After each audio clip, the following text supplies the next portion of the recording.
দর্শক, এই মুহূর্তে আমি আছি রাজবাড়ী জেলার ভিতর খলিলপুর বাজারের পাশে হারিবরতলা নামে স্থান, সেইখানে আছে। এই যে আমার পিছনে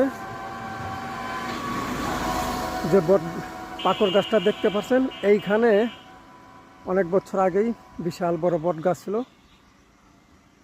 সেখান থেকে নাম হয়েছিল হারিবরতলা।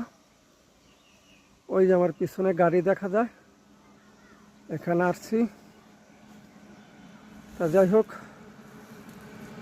আমাদের কৃষ্ণনগর ইউনিয়ন হাট গোবিন্দপুর বাজার থেকে খলিপুর আসার এই রোডটা, সেই ভিডিওটাই আপনাদেরকে দেখাচ্ছি। সবাই ভালো থাকবেন, দেখে শুনে চলবেন। তীব্র গরম,